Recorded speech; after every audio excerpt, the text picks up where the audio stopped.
nesse alimento. Daí uma pessoa que tinha alergia a ou amendoim ou leite, ela comeu um alimento que não era nenhum desses dois e ela passou mal por causa disso, por causa de parte do DNA.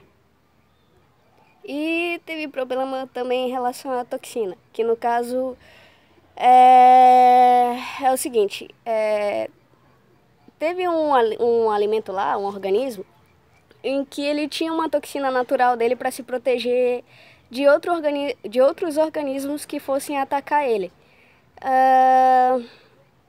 Só que aí, quando mudaram o DNA desse organismo, ele aconteceu o quê?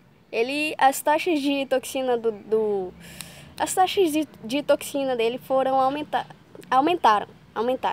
Daí, quando a pessoa ingeriu o alimento, ela teve alguma intoxicação. Foi o que ela teve. Porque quando foram mudar o DNA, as taxas subiram muito. Aí aconteceu isso. Outra coisa que existem estudos que trabalham com a possibilidade de existir nos OGMs é sobre o fato de formação de tumores, declínio da biodiversidade e contaminação genética. Que no caso a contaminação genética já aconteceu porque é muito fácil, os OGM eles têm uma tendência de eles se espalharem facilmente. Então, por exemplo, eu tenho uma plantação de milho eu tenho uma plantação de milho que é geneticamente modificado aqui. E eu tenho uma plantação de milho natural aqui. Com o vento, algumas partículas desses OGM, alimentos geneticamente modificados, elas passam a ficar nesse alimento que era natural. Então ela contamina o alimento natural com alimento que era geneticamente modificado. E os frutos dessa plantação aqui, eles podem sair geneticamente modificados. Essa é uma tecnologia recente que veio mais ou menos da década de 1970, 1973, que ela começou a surgir. E ela não está totalmente em ação atualmente, porque alguns especialistas e estudiosos e cientistas acreditam que a análise de risco dessa tecnologia, que é os OGM, os alimentos geneticamente modificados, ela não é uma análise de risco satisfatória. Eles acham que a computação dos riscos dessa nova tecnologia eles acham que o estudo está muito fragmentado e insuficiente ainda para colocar isso em ação efetivamente. E eles também têm um pé atrás de desconfiança porque a maioria dos estudos dessa tecnologia foram realizados por meio de algumas companhias de biotecnologia. E eles acham que pode ter um conflito de interesses aí. Porque, por exemplo, se existe uma companhia de biotecnologia que ela quer aplicar uma outra tecnologia nova para ter lucros e vender e fazer isso se espalhar mundialmente como os alimentos transgênicos poderiam, então existe a possibilidade dessas companhias fazerem de tudo para o estudo parecer benéfico e apropriado eles podem fazer com que a tecnologia pareça benéfica e apropriada, quando talvez existe a possibilidade dela não ser. Alguns métodos da aplicação da transgenia e dos alimentos que são os OGM, geneticamente modificados, tem a biolística, que insere diretamente o gene escolhido. As galinhas ali estão... As galinhas.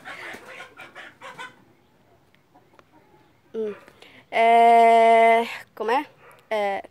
Ele insere diretamente o gene escolhido em uma célula através de uma pistola de DNA, entre aspas, que projeta microesferas de metal cobertas por frações de DNA. que vai ser incorporado pelo alimento. Tem a eletroporação, que vai fazer com que crie um campo elétrico em volta das células do alimento, que vai permitir com que a membrana da célula seja mais facilmente penetrada, ou permeabilizada. É isso. Isso permite com que eles coloquem produtos químicos, medicamentos e outras ou DNA que pode ser inserido. Tem a microinjeção, que insere genes nas células como agulha. Tem as agrobactérias, que são parasitas que transferem alguns genes naturalmente para as plantas parasitadas. Numa transferência horizontal de genes. É aquela mesma coisa da quarentena. Aí elas são modificadas para transferir só os genes escolhidos. Elas recebem os genes, na verdade, e acho que elas só recebem o gene que os cientistas querem, e ela transfere todos esses genes para as plantas.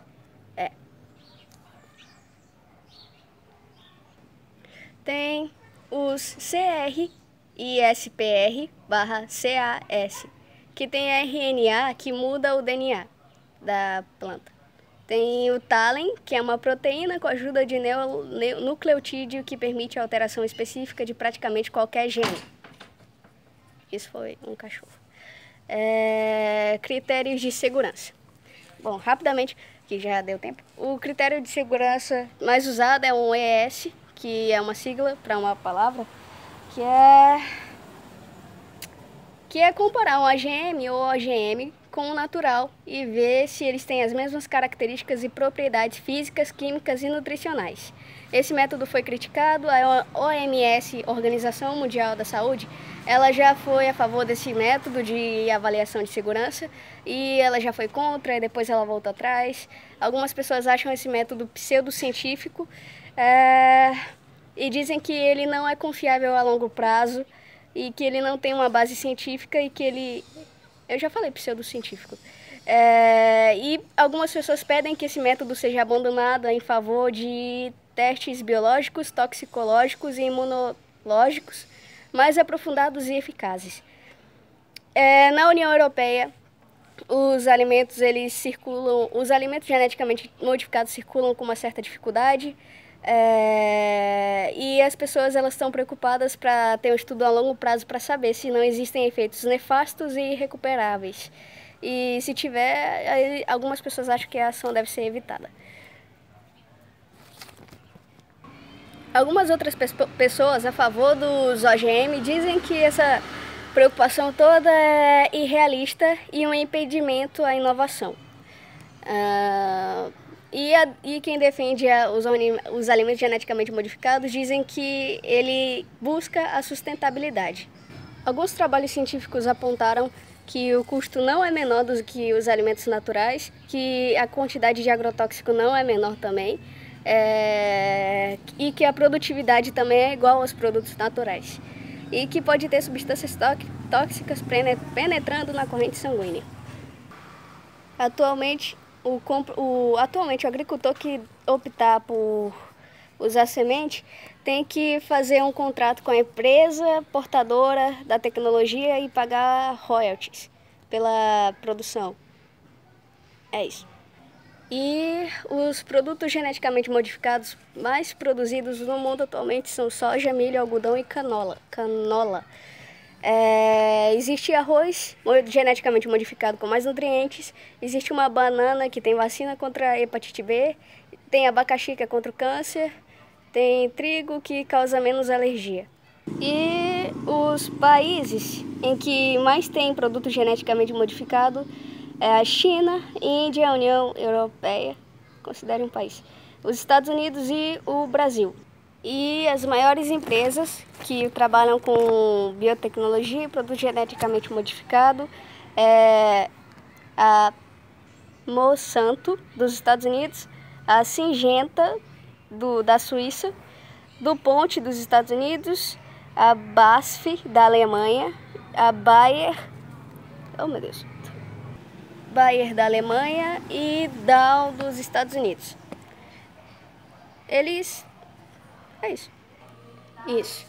E existem 3 gerações dos alimentos geneticamente modificados. Tem a geração dos transgênicos, que tem resistência a herbicida, peste ou vírus, que é dos anos 80 e que atualmente está bem presente no comércio. Tem a geração que trabalha mais com a parte nutricional, para melhorar a parte nutricional, para dar mais nutrientes. É isso. E a terceira geração é que trabalha mais com vacina, hormônio, anticorpo e plástico. Existe um jeito de fazer plástico biodegradável, que é com polímero de soja, fibra de cana-de-açúcar, bactérias geneticamente modificadas. Só isso. Esses são os ingredientes. E... cadê a luz? Acabou a luz. E... peraí. É isso. Obrigada pela atenção, valeu pelo trabalho. Esse trabalho é feito pela Irlane, Gabriel, Jéssica Chaves, João Vitor e José, sobre alimentos geneticamente modificados e transgênicos.